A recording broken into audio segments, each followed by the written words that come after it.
Hello guys, hi, welcome to Roy Digital and this is Rishikesh Roy, your digital marketing trainer and friend. So guys, now आज का जो session है वो बहुत interesting होने वाला है, कंटेंट क्रिएशन, जो कि एक बहुत हाई डिमांडेड सब्जेक्ट है कि कंटेंट को क्रिएट करना कैसे सीखे. तो गाइज आज इस पर्टिकुलर सेशन में मैं आप लोगों को कंटेंट क्रिएशन सिखाने वाला हूँ, वो भी एक अच्छे लेवल पे. अगर आपको ये कोर्स करना है तो गाइज आपको हर एक वीडियो को सीक्वेंस में देखना पड़ेगा, बिकॉज एवरीथिंग इज इंटरलिंक्ड. अगर आपने कोई भी वीडियो मिस किया तो मेक श्योर कि आप इस कोर्स को अच्छी तरह से नहीं कर पाओगे. ये YouTube वीडियोस नहीं है जो मैं अपलोड कर रहा हूं खाली व्यूज लेने के लिए. Guys this is something a course and course में हर चीज सीक्वेंस होना चाहिए. तो आई होप आप कन्विंस हो चुके हो. आइए चलिए गाइस शुरू करते हैं. तो आज का जो कंटेंट क्रिएशन है वो मेजरली इस चीज पे बेस्ड है कि आपको ऐसा कंटेंट बनाना है जो कंटेंट आपके ऑडियंस को कन्विंस करेगा आपके बिहाफ पे. अब guys being a single person, for example मैं एक कंपनी रन कर रहा हूं, तो क्या मैं इंडिविजुअली जाके हर एक ऑडियंस को पूरे इंडिया में ये बताऊंगा कि मेरा प्रोडक्ट ले लो? नहीं guys, it is not possible. वो ट्रेडिशनल मार्केटिंग में अगर होता था तो होगा, लेकिन अब डिजिटल मार्केटिंग में ये चीज नहीं होती. डिजिटल मार्केटिंग में आपका कंटेंट आपके बिहाफ पे बात करता है, चाहे वो एक पर्सन हो, चाहे वो 1 लाख हो, चाहे वो 1 करोड़ हो. यस, आपको इंडिविजुअली किसी से बात नहीं करना होता है. तो वो जो कंटेंट है उस कंटेंट को इफेक्टिव बनाना एक डिजिटल मार्केटर का मेन फोकस होता है. गाइस कंटेंट इतना ज्यादा इफेक्टिव होना चाहिए कि आपका जो ऑडियंस है सिर्फ कंटेंट के बेस पे ही कन्वर्ट हो जाए. तो गाइस उसी कंटेंट को क्रिएट करने के लिए आज हम इस सेशन को आगे बढ़ा रहे हैं. तो गाइस आज जो हम सीखने वाले हैं वो है टेक्स्ट कंटेंट. कि टेक्स्ट कंटेंट को कैसे बनाया जाता है. Content could be in the form of video, content could be in the form of image, text. तो आज टेक्स्ट पे बात करेंगे. गाइस स्टार्ट करते हैं. अगर मैं बोलूं कि आपको आज एक ऐसे लिखना है ऑन डिजिटल मार्केटिंग, तो आप सोच के लिख सकते हो. लेकिन अगर मैं बोलूं सोच के लिखना इट इज नॉट एनफ, तो आप क्या करोगे? तो गाइस तब आप बोलोगे कि इसके अलावा क्या तरीका है. गाइस इसके अलावा जो तरीका है वही मैं आज आपको बताने वाला हूं. हम बहुत ज्यादा चीजों को एज्यूम नहीं कर सकते. किसी पर्टिकुलर प्रोडक्ट और पर्टिकुलर सर्विस के बारे में लिखना अपने आप से सोच के गाइस बहुत ज्यादा गलत साबित हो सकता है और कहीं ना कहीं वो कन्वर्ट नहीं भी होगा. इसके चांसेस ज्यादा बढ़ जाते हैं. इसीलिए कंटेंट क्रिएशन का एक पैटर्न होता है और इसका एक प्रोफेशनल वे होता है, जो वे मैं आप लोगों को आज सिखाने वाला हूं. गाइस क्या आपको कभी Amazon, मेक माई ट्रिप, ओयो रूम्स, ये जितने भी स्टार्टअप्स हैं, जितनी भी अच्छी बड़ी कंपनीज हैं, इन्होंने कभी खुद कॉल करके बोला है कि हमारा ये प्रोडक्ट ले लो? नहीं, हमने इनके कंटेंट से कन्विंस होके इनके प्रोडक्ट को ऑटोमेटिकली लिया है. इसका मतलब इन्होंने कभी सेल हमें किया ही नहीं था. गाइस इन्होंने सिर्फ और सिर्फ कंटेंट देने में बिलीव किया था, और वो भी एक अच्छा कंटेंट. गाइस एक अच्छे कंटेंट में 3 फैक्टर होने बहुत जरूरी है. Factor number 1, value. वैल्यू आपके कंटेंट के अंदर होना चाहिए. वैल्यू मतलब क्या होता है कि क्या आप इस कंटेंट के अंदर अपने ऑडियंस का भला चाह रहे हो, वो उस पर्टिकुलर कंटेंट के अंदर होना चाहिए. अगर आपने वैल्यू दे दिया तो इसका मतलब समझ आ गया, आपका जो रीडर है, आपका जो वो कंटेंट आपके ऑडियंस के पास जा रहा है, वो ऑडियंस आपसे अट्रैक्ट होगा. दैट इज नंबर 1 कि आपको अपने कंटेंट के अंदर वैल्यू देना जरूरी है. सेकंड है गाइस इमोशन, कि कितना इमोशनल कंटेंट आप क्रिएट कर पाते हो, कितना आप अपने ऑडियंस के दिल के साथ जुड़ पाते हो. That again matters a lot in content creation. And third important thing is trust. क्या उस कंटेंट के अंदर इतना ट्रस्टवर्दी लाइंस, सेंटेंसेस या फिर आपने वर्ड्स यूज किए हैं जिससे आपका ऑडियंस आपसे कन्विंस हो जाए कि हाँ ये सच बोल रहा है, ये प्रोडक्ट ही मेरे लिए अच्छा प्रोडक्ट है. तो गाइस ये 3 फैक्टर देना आपके कंटेंट में बहुत जरूरी है. आइए चलिए सीखते हैं कि इसको कैसे करना है. तो इसके लिए मैं आपको ले जाना चाहूंगा अपने कंप्यूटर स्क्रीन की तरफ. उसके बाद ये पूरा प्रोसेस हम करते हैं. सो guys now this is my computer screen, जिसमें आप देख पा रहे हो कि मैंने आप लोगों के लिए 4 पॉइंट्स यहाँ पर ऑलरेडी लिखे हुए हैं, जो कि आपको एक प्रोफेशनल कंटेंट क्रिएट करने में आपको हेल्प करेंगे. तो प्रोफेशनल कंटेंट क्या होता है, नॉर्मल कंटेंट क्या होता है? सो गाइज नॉर्मल कंटेंट जो होता है वो होता है कि जस्ट आपने लिखा है, या फिर आप उससे ज़्यादा उम्मीद नहीं करोगे कि आपके बहुत सारे ऑडियंस उस कंटेंट को पढ़ के कन्विंस होंगे, क्योंकि उसमें कोई भी ऐसा आपने वैल्यू नहीं दिया होगा, या जाने अनजाने में अगर आ गया है तो ठीक है, बट वो प्रोफेशनल कंटेंट नहीं हुआ और उसमें चांसेस जो होते हैं वो 50-50 होते हैं कि आपका ऑडियंस कन्वर्ट हो भी सकता है उस कंटेंट के थ्रू या नहीं भी हो सकता है. बट अगर आप ये प्रोफेशनल वे अपनाओगे अपने कंटेंट को क्रिएट करने में, कंटेंट बिल्डिंग में, तो डेफिनेटली क्या होगा कि आपके चांसेस बढ़ जाएंगे, 60-70-80% हो जाएंगे कि हाँ इस कंटेंट से आपके ऑडियंस कन्वर्ट हो रहे हैं. क्यों? क्योंकि आपने वो सारी चीज़ें यहाँ पर इनबिल्ड किया है जो कि हेल्प करेगा उस कंटेंट को आपके ऑडियंस को कन्विंस करने के लिए. तो आइए द फर्स्ट पॉइंट मैं आपको बता दूं, वो है content curation. Guys content curation एक ऐसा प्रोसेस है जिसमें हम क्या करते हैं, मार्केट में हमारे टॉपिक के ऊपर बहुत सारा कंटेंट ऑलरेडी लिखा जा चुका है। एग्जांपल के तौर पे आज मैं लेता हूँ हाउ टू लूज वेट, मैं टॉपिक लेता हूँ guys. How to lose weight में मुझे एक आर्टिकल लिखना है जो कि मुझे अपने ब्लॉग में पब्लिश करना है, जिससे मैं एक्सपेक्ट करूँगा कि उसमें मुझे ट्रैफिक चाहिए। अब हाउ टू लूज वेट ऐसा तो नहीं है कि मैं फर्स्ट टाइम मैं ही लिखूंगा। हाउ टू लूज वेट में पता नहीं आज से पहले कितने सारे कंटेंट क्रिएटर्स ने कंटेंट लिख दिए हैं। अब उसी का मुझे फ़ायदा उठाना है। क्या फ़ायदा उठाना है गाइज? क्योंकि मैं जितना जानता हूँ कि मैं एक हाउ टू लूज वेट पे कंटेंट लिख रहा हूँ, वो तो मैं लिखूंगा क्योंकि मुझे जितना नॉलेज मेरे अंदर है मैं उसको लिख दूंगा। बट ऐसा हो सकता है कि मैं कुछ चीज़ें अभी भी नहीं जानता, जो कि मैं पहले खुद रिसर्च करूंगा। तो डिफरेंट कंटेंट के अंदर जाके जो ऑलरेडी पब्लिश्ड है और जो गूगल पे रैंक कर रहे हैं, मुझे वो वहाँ से लेने हैं और वहाँ से लेने के बाद वहाँ से रिसर्च करना है कि मुझे और क्या लिखना चाहिए अपने कॉन्टेंट में वैल्यू देने के लिए, अपने कॉन्टेंट को और रिच बनाने के लिए। तो गाइज आइए शुरू करते हैं कि कॉन्टेंट क्यूरेशन का प्रोसेस कैसे करते हैं। जैसे कि आप मेरे पीछे देख रहे हैं कि गूगल में मैंने already how to lose weight research किया है, तो आप यहाँ पर देख रहे हो कि गूगल के पास कितना सारा कंटेंट है हाउ टू लूज वेट पे। ये वीडियो कंटेंट है, आप देख रहे हो ये टेक्स्ट कंटेंट है। तो इस तरीके से हाउ टू लूज वेट पे बहुत सारा कंटेंट गूगल के पास है। अब शुरू करना है मुझे रिसर्च प्रोसेस से। रिसर्च प्रोसेस में गाइस सबसे पहले आपको क्या करना है, आपको एक वर्ड फाइल ओपन करना है, जिससे क्या होगा कि आप जो भी रिसर्च करोगे उसे आप एक जगह पे जॉट डाउन कर दोगे कि मैंने ये रिसर्च किया है। तो मेरा टॉपिक मैं यहाँ पर लिख लूँगा हाउ टू लूज वेट, ये मेरा टॉपिक हो गया। And now content curation. Content curation के लिए सबसे पहले मैं क्या करूँगा, जो भी कंटेंट है यहाँ पर जो रैंक कर रहे हैं मैं उसको ओपन कर लूँगा डिफरेंट टैब्स के अंदर। जैसे कि आपने देखा मैंने 3 टैब्स ओपन कर ली हैं। सबसे पहले मैं इस टैब में जाऊँगा और मैं यहाँ पर पढ़ना स्टार्ट करूँगा। गाइज थोड़ा सा कंटेंट क्यूरेशन में आपको पेशेंस रखना पड़ेगा, क्योंकि कंटेंट क्यूरेशन की बात है और यहाँ पर आपको बेस्ट कंटेंट को क्यूरेट करना है, रिसर्च करना है, तभी आपके खुद के कंटेंट के अंदर वो वैल्यू, वो पावर आएगी जिसके थ्रू आपका ऑडियंस कन्विंस होगा। तो जैसे कि फॉर एग्जाम्पल यहाँ पर इन्होंने बोला है, इनका जो हेडलाइन है वो है 20 best ways to lose weight after 50। अब अगर आप सोच रहे हो कि आफ्टर 50 के लिए ही आपका कंटेंट है तो ये पर्टिकुलर जो आर्टिकल है ये आपके लिए ठीक है, वरना मैं इसको कर दूंगा क्रॉस। मैं इन जनरल बात करना चाहता हूं कि लूज वेट कैसे करना है, नॉट आफ्टर 50। तो नाउ वो वाला जो पर्टिकुलर आर्टिकल जो ऑलरेडी पब्लिश हो चुका था गूगल के अंदर, वो मेरे किसी काम का नहीं है, तो मैंने इसको क्रॉस कर दिया। Now let's talk about 8 ways to lose weight without dieting. ये मेरे लिए हो सकता है। इस पे अब मैं जाऊंगा गाइज, वो कौन से वेज हैं उनको मुझे देखना है। जैसे एग्जाम्पल इन्होंने यहाँ पर 10 वेज लिख रखे हैं। I don't know what is this they did. ये डिफरेंट वेज है गाइस। इन्होंने यहाँ पर लिखा है, ये सेकंड जो है plate picks, use smaller dishes to reduce how much you eat by as much as 20% what. तो मैं क्या करूँगा गाइस, इनको मैं कॉपी कर लूँगा। अब ये कॉपी करने का मतलब ये नहीं है मैं इसको एज इट इज़ यूज़ करने वाला हूँ। ऑफ कोर्स गाइस ऐसा बिल्कुल भी नहीं है। मैं क्या कर रहा हूँ, सिर्फ जो मुझे कंटेंट अच्छा लग रहा है जो ऑलरेडी पब्लिश हो चुका है, खाली मैं उनको यहाँ से ले रहा हूँ, यहाँ से सिर्फ पिक कर रहा हूँ, क्योंकि इसके बाद मुझे इस पर कंटेंट बिल्डिंग, कंटेंट स्पिनिंग खुद का करना है। जैसे sure you know that though suggestion won't work but in the age of information वगैरह वगैरह। I can see that guys. ये कुछ कॉन्टेंट है जो कि मुझे ओके सो गाइज ये कुछ कंटेंट है जो मुझे क्या करना है, मुझे कॉपी करना है। तो इस तरीके से आप पढ़ के इसे कॉपी करोगे और इस तरह से होमवर्क करोगे गाइज पहले किसी भी कंटेंट को पब्लिश करने से पहले। ये मैं सिर्फ कॉपी कर रहा हूँ, आप मान के चलो कि मैंने इसे पढ़ लिया। आपके केस में आप डेफिनेटली इसे पढ़ोगे और इस तरीके से डिफरेंट सोर्सेज से और भी सोर्सेज से जो बेस्ट सबसे कंटेंट आपको लग रहा है कि हाँ ये जो टॉपिक है, ये जो पर्टिकुलर पॉइंट्स हैं, ये बहुत इफेक्टिव पॉइंट्स हैं, उन पॉइंट्स को आप वहाँ से सिर्फ कॉपी करोगे और कुछ भी नहीं करोगे। जैसे कि for example 35 easy way to make healthy snacks, and यहाँ से मैंने कुछ पॉइंट्स उठा लिए like this. For example let's go and copy. So guys ये जो कॉपी मैं कर रहा हूँ, सिंपली मैं कॉपी कर रहा हूँ। ध्यान रखना, अगेन मैं आपको बार बार रिपीट क्यों कर रहा हूँ, आप ये गलती मत कर देना इसको एज इट इज पब्लिश करने की। इससे क्या होगा, गूगल आपको पेनलाइज कर सकता है। और रही बात रैंकिंग की, तो वो तो आप भूल जाना अगर आप एक पब्लिश्ड कंटेंट को अपने साइट में आके दोबारा पब्लिश करोगे। तो गाइस फॉर एग्जांपल मान के चलता हूं कि मेरे पास 1500 वर्ड्स ऐसे क्यूरेट हो चुके हैं लाइक दिस, 318 वर्ड्स हो चुके हैं। मैं इसको 1500 वर्ड्स मान लेता हूं, क्योंकि अभी just for a tutorial purpose मैं आपको इस तरीके से समझा रहा हूं। अब इस कंटेंट को मुझे क्या करना है, द सेकेंड प्रोसेस इज, ये फर्स्ट प्रोसेस था कंटेंट क्यूरेशन जो कि मैंने यहाँ पर आपको बताया था। सो कंटेंट क्यूरेशन इसी को कहते हैं, जब आप डिफरेंट सोर्सेज में जाके अपने बेस्ट से बेस्ट पॉइंट को अपने पास ले आते हो। अब आप इसको क्या करोगे, कंटेंट स्पिनिंग एंड बिल्डिंग। अब इस कंटेंट को ही आप तोड़ मोड़ के स्पिन करके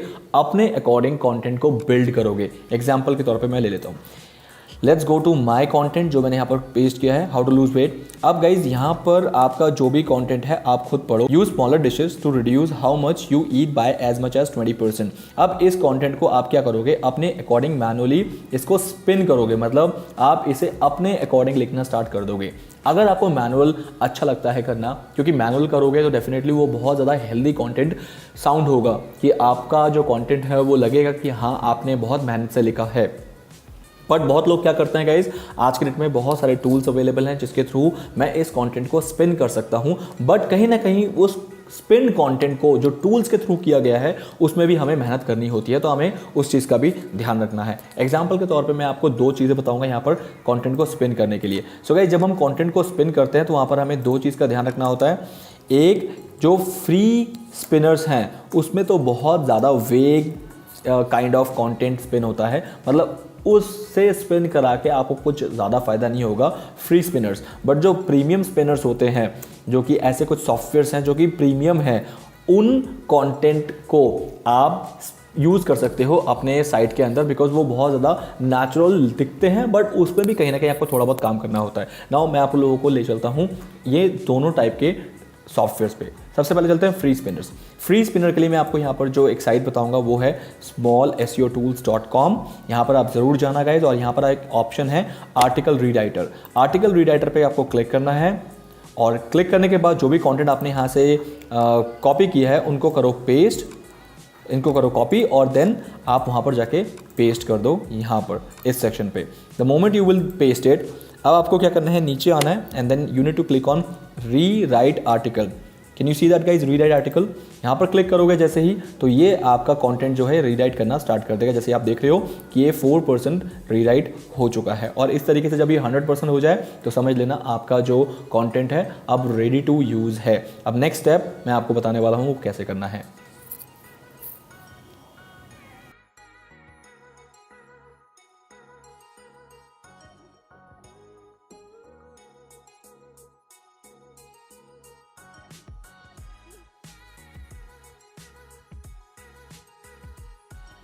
सो guys now finally you can see that here कि ये जो कंटेंट है इसको कर दिया गया है स्पिन।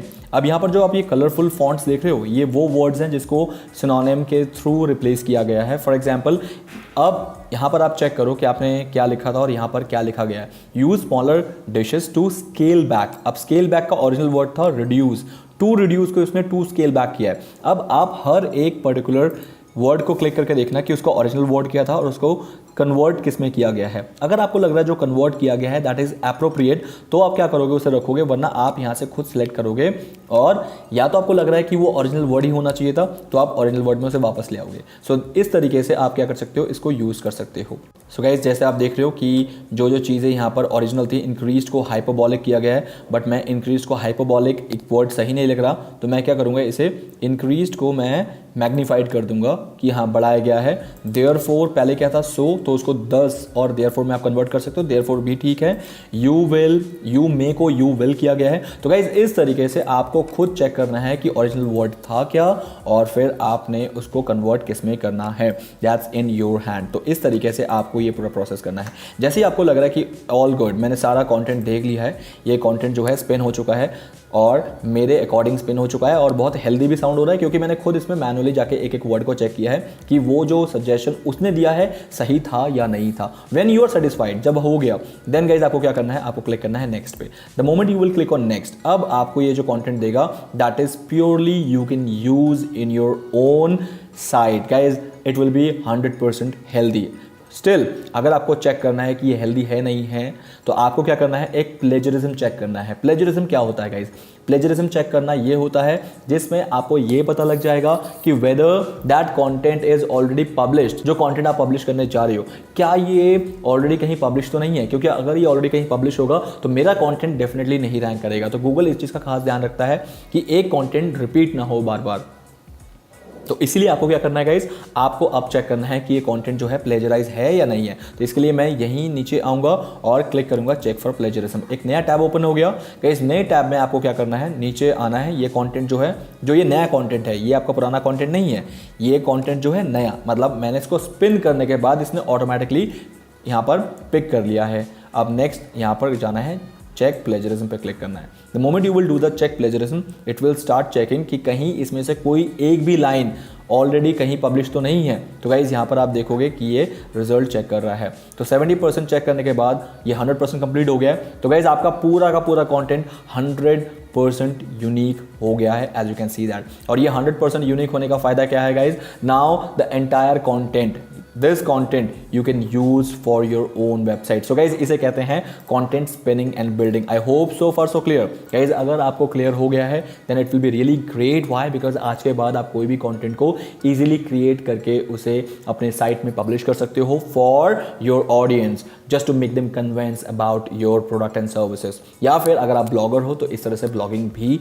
कर सकते हो। तो गाइज आई होप ये बहुत अच्छा प्रोसेस था, क्योंकि मैं खुद भी इसको यूज़ करता हूँ गाइज। लेकिन एक चीज़ का छोटा सा मैं यहाँ पर एक कैच बताना चाहूँगा कि please don't rely on this kind of tools all the time. Like 100% rely मत होना। हाँ, इनको 50-60% इस तरीके से यूज़ करना, रेस्ट 40% आप अपना योगदान ज़रूर दोगे कंटेंट को क्रिएट करने में। बिकॉज ये कंटेंट अभी आप पढ़ के देखना, जो भी कंटेंट मैंने यहाँ पर लिखा है इसको ज़रूर पढ़ के देखना। ये आपको उतना खास नहीं लगेगा, उतना अमेजिंग कंटेंट नहीं लगेगा जो कि एक मैनुअल कंटेंट होना चाहिए, एक नेचुरल कंटेंट होना चाहिए। अब नेक्स्ट स्टेप पे आते हैं गाइस। अगर आपको ये प्रोसेस समझ आ गया, literature check. Guys literature check एक बहुत इंपॉर्टेंट चीज़ है, क्योंकि आप खुद सोचो कि आप एक प्रोफेशनल कंटेंट बना रहे हो और उसके अंदर किसी तरह का भी grammatical errors, punctuation errors, spelling errors, ये सब छोटी मोटी चीज़ें रहेंगी तो आपका कंटेंट बहुत ज़्यादा ऐसा लगेगा कि इट इज़ अनप्रोफेशनल, एंड फिर उसके बाद तो कोई उस पर कन्वर्ट हो ही नहीं सकता। ऐसा कोई पैम्पलेट आपके हाथ में है जिसमें अननेसेसरीली उसमें आपको एरर्स दिख रहे हैं कि इसमें तो स्पेलिंग तक मिस्टेक है, आपको नहीं लगेगा कि ये कौन सी एक कंपनी है जिसको स्पेलिंग नहीं आती लिखनी, वो पता नहीं प्रोडक्ट कैसे बनाता होगा, तो आप एकदम से ही उस पर्टिकुलर प्रोडक्ट के लिए नेगेटिव हो जाओगे। और जहां लोग नेगेटिव होने शुरू हो जाएंगे आपके, तो कन्वर्जन तो बहुत दूर की बात है। तो गाइज इसीलिए कंटेंट क्रिएशन में literature check is very important. Literature check के लिए गाइज मैं आप लोगों को एक टूल बताने वाला हूं, that is known as Grammarly. आप में से बहुत लोगों को पता होगा, बट मैं फिर भी बता रहा हूं गाइज। ग्रामरली एक ऐसा टूल है जो कि आपके ऑनलाइन कोई भी कंटेंट को ना वो ठीक करने में आपको हेल्प करता है। ग्रामरली अगेन फ्री और प्रीमियम दोनों वेज में अवेलेबल है,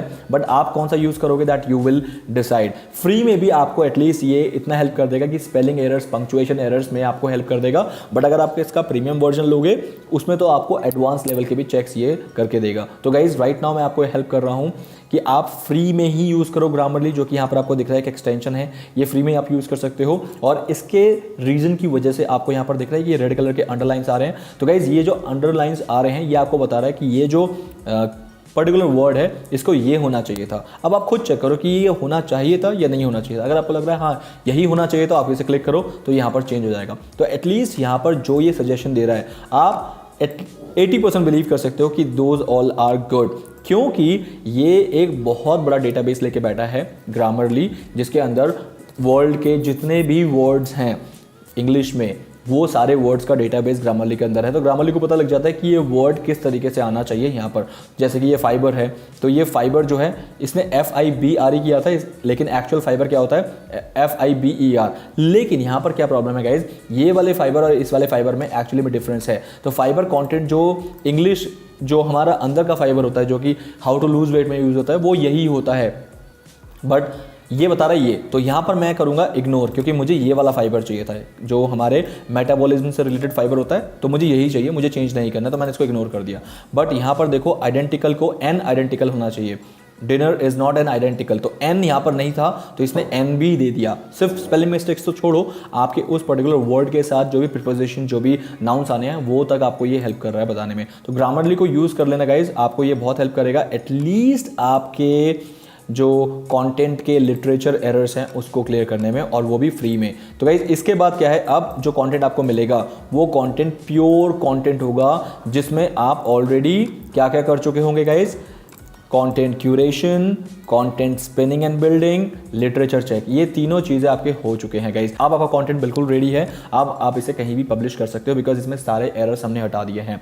नाउ अब बात करते हैं guys the real thing. The real thing ये है कि ये तो रही बात कंटेंट को क्रिएट करने की, बट उस कंटेंट के अंदर वैल्यू, इमोशंस एंड ट्रस्ट, ये चीज़ आपको मेजरली देनी है। क्योंकि अगर आप ये तीन चीज़ नहीं दे पाए, value, emotions and trust. Guys ये 3 चीज़ अगर आप नहीं दे पाए अपने कंटेंट के अंदर तो कन्वर्जन अगेन नहीं आएगा, चाहे आप ऊपर की कोई भी चीज़ें कर लो। ये ऊपर की जो चीज़ें थी गाइस वो तो एक कंटेंट को बिल्ड करने में हेल्प कर रहा था, लेकिन अब कंटेंट को कन्वर्ट करने में आपको ये 3 मेजर फैक्टर्स का ध्यान रखना पड़ेगा, वैल्यू, इमोशंस एंड ट्रस्ट। अब ये क्या होता है गाइस? वैल्यू, इमोशन और ट्रस्ट आपको यहां पर ध्यान रखना है कंटेंट फ्लो में। कंटेंट फ्लो में आपको क्या करना है गाइज? आपके कंटेंट के अंदर सबसे पहले आप वैल्यू दोगे। वैल्यू कैसे दोगे गाइज? अगर आपका कंटेंट किस लिए बना रहे हो, अगर वो रीजन दे पाए तो उससे क्या होगा, लोग वैल्यू करेंगे कि हाँ इस कंटेंट के अंदर बहुत अच्छा काइंड ऑफ इंटेंशन दिया गया है। लिखने वाले का इंटेंशन अच्छा था, लिखने वाले का जो इंटेंशन था वो साफ दिख रहा है कि पढ़ने वाले की भलाई के ऊपर मैंने लिखा है, तो इसका मतलब वो हो गया वैल्यू। वैल्यू से एटलीस्ट लोग ये सोचते हैं कि आपकी इंटेंशन अच्छी है अगर वैल्यू आपका आ गया। इमोशन मतलब कहीं ना कहीं आपके ऑडियंस, आपके रीडर को आपके साथ जोड़ता है। इमोशंस में आपको ये करना है कि हाँ जो मैं लिख रहा हूँ वो प्योरली इस वजह से लिख रहा हूँ कि इसके थ्रू ही आप अपने जो भी मोटिव है, जो भी आपका पेन एरिया है उसको सॉल्व करने में ये पर्टिकुलर कंटेंट हेल्प करेगा, तो वो इमोशंस में आता है। Now let's talk about trust. Trust is basically like आप अपने कंटेंट में सच बोल रहे हो जिससे लोगों को ट्रस्ट गेन होगा। तो इसके लिए गाइज एक फ्लो चार्ट होता है, वो फ्लो चार्ट मैं आपको बता दूं। फ्लो चार्ट में आपको ध्यान रखना है कि आपका जो फर्स्ट जो कंटेंट का इनिशियल लेवल होगा वो इंट्रोडक्शन से स्टार्ट होगा। इंट्रोडक्शन मतलब कि आपका जो कंटेंट है उसको इंट्रोड्यूस करना बहुत ज़रूरी है इनिशियल, कि क्या पढ़ने वाले हैं लोग आगे। आपके कंटेंट के अंदर फॉर एग्जांपल 1500 वर्ड्स का कंटेंट है, but do you think so कि 1500 वर्ड्स लोग डायरेक्टली पढ़ लेंगे? ऑफ कोर्स नहीं पढ़ेंगे। तो उसके लिए क्या करेंगे, सबसे पहले वो फर्स्ट कुछ लाइन्स पढ़ेंगे या फर्स्ट पैराग्राफ पढ़ेंगे। तो फर्स्ट पैराग्राफ में ही आपको अपने कंटेंट को इस तरह से इंट्रोड्यूस करना है कि आपका जो कंटेंट है वो बिल्कुल हेल्दी लगे और पढ़ने में इंटरेस्ट रेज हो जाए। तो उसके लिए स्टार्टिंग में आपको वैल्यू देना है, इंट्रोडक्शन में वैल्यू देना है। मतलब आपको ये बताना है कि अगर आप इस कंटेंट को पढ़ लोगे तो आपको क्या मिलने वाला है और वो आपके लाइफ में कैसे इंपैक्ट करेगा। So that is known as introduction. So that is the number 1 flow. अब जैसे ही इंट्रोड्यूस कर दिया आपने अपने कंटेंट को, फॉर एग्जांपल आपका कंटेंट इंट्रोड्यूस हो गया है, now you need to just mention here the whole content. अब आप अपने कंटेंट को करोगे डिस्क्राइब कि क्या लिखने वाले थे। अब मैंने वो स्टेप्स दे दिए 1 2 3 कि हाउ टू लूज वेट में स्टेप नंबर 1 क्या है, स्टेप नंबर 2 क्या है, स्टेप नंबर 3 क्या है, स्टेप नंबर 4 क्या है। अब मैंने पूरा का पूरा कंटेंट जो है डिस्क्राइब कर दिया, जिसमें एक्चुअल में उसको पढ़ के अपने वेट को उसे लूज करना था, उसने एक्चुअल में पढ़ लिया। So guys now the next third step here. Guys third step में आपको कंक्लूड करना है। कंक्लूड करने का मतलब हो गया कि अब आप बताओगे कि फाइनल में आपका सारांश क्या निकला, मतलब पूरा जो आपने कंटेंट लिखा था उसका मेन रीजन क्या था। अब उससे आपका रीडर क्या फ़ायदा निकालेगा और कैसे निकालेगा और वगैरह वगैरह। कंक्लूड मतलब अब मोरल ऑफ द स्टोरी आती है यहाँ पर। कंक्लूड करने का फ़ायदा क्या होता है गाइस कि आपका जो ऑडियंस है वो आप पे ट्रस्ट करना शुरू कर देता है, क्योंकि आपने उस पर्टिकुलर जो पूरा डिस्क्राइब किया है कंटेंट को, उस पर्टिकुलर चीज़ को अब कंक्लूजन में ये बताया है कि इस तरीके से फ़ायदा आप उठा सकते हो अपने पूरे इस हाउ टू लूज वेट में जो भी आपने कंटेंट लिखा है। तो कंक्लूजन देना बहुत ज़रूरी होता है। And then fourth important thing जो आपको यहाँ पर करना है गाइज वो है call to action. Call to action होता है कंटेंट के अंदर कि कैसे आप अब बोल रहे हो कि इस प्रोडक्ट को आप यहाँ से बाय कर लो क्योंकि मैं इसको रिकमेंड करता हूँ। अब खुद सोचो, जिसके कंटेंट पे ऑलरेडी वैल्यू और इमोशन और ट्रस्ट गेन हो चुका है, अब लास्ट में कोई रीडर आपका चाहता है कि हाँ यार ये प्रोडक्ट मुझे अच्छा लगा, इसको बाय करना है, बट आपने उसे कोई वे नहीं दिया, कोई तरीका नहीं दिया इसको कैसे बाय करे। कंटेंट को बंद करने के बाद तो वो भूल जाएगा कि हाँ इसको लेना था, या फिर भूल जाएगा या फिर बाद में कभी लेगा। अगर आपको उससे इमीडिएट कन्वर्ट करना है तो आपको कॉल टू एक्शन देना पड़ेगा। फॉर एग्जाम्पल बाय नाउ, उस प्रोडक्ट का लिंक आप वहाँ पर दे सकते हो। तो इससे क्या फ़ायदा हुआ गाइस, जिसको लेना होगा, हाँ 100% लोग नहीं लेंगे, बट जिसको लेना होगा एटलीस्ट वो हैंड टू हैंड उस चीज़ को ले सकता है वहाँ पर, अगर आपने ऐसा कोई कॉल टू एक्शन वहाँ पर मेंशन किया है। तो इस चीज़ का ध्यान रखना गाइस कि आपको call to action 4th level पे देना ही है, एटलीस्ट इमीडिएट कन्वर्जन वाले इमीडिएट कन्वर्ट हो सके। आई होप गाइज आप लोगों को समझ आया है। आपको इसमें कोई भी अगर डाउट है, कोई भी क्वेरी है, आप मुझसे पूछ सकते हो and I will be available for you. Guys ये था पूरा कंटेंट क्रिएशन। अगर इसमें आपको कोई भी डाउट या क्वेरी है, ऑफ कोर्स आप मुझसे पूछ सकते हो। तो गाइज आपने देखा कि प्रोफेशनली कंटेंट को क्रिएट करने के लिए कैसे मैंने ये सारी चीजें यूज की। गाइज मैं, मेरी टीम हमेशा इसी प्रोसेस को फॉलो करती है और एक अच्छा कंटेंट क्रिएट कर पाती है। तो गाइज आज के बाद ये फॉर्मूला आपका है, आज के बाद ये सारे ट्रिक्स आप यूज करोगे एक कंटेंट को क्रिएट करने के लिए। ऑफ कोर्स गाइज मैं आपको इंग्लिश या हिंदी कैसे लिखते हैं वो नहीं बता पाऊंगा, लेकिन अगर आप इंग्लिश में लिखना चाहते हो, अगर आप हिंदी में लिखना चाहते हो तो कैसे लिखना चाहिए, उसमें क्या क्या कंटेंट के अंदर होना चाहिए, वो आज का मेन फोकस था मेरा। तो गाइज प्लीज आप इन पैटर्न को जरूर फॉलो करना, बिकॉज ये पैटर्न ही एक प्रोफेशनल कंटेंट क्रिएशन में आपको हेल्प करेगी और आपका कंटेंट जो है वो कन्विंसिंग होगा। सो गाइज प्लीज फॉलो करो इस पूरे प्रोसेस को एंड इन सेशन को सिर्फ एक वीडियो मत लो, it is a full fledged course for you all people. Wait करो मेरे नेक्स्ट वीडियो के लिए एंड प्लीज मेक श्योर इस कोर्स को आप बहुत सीरियसली लोगे। Till then guys have a nice day, bye bye.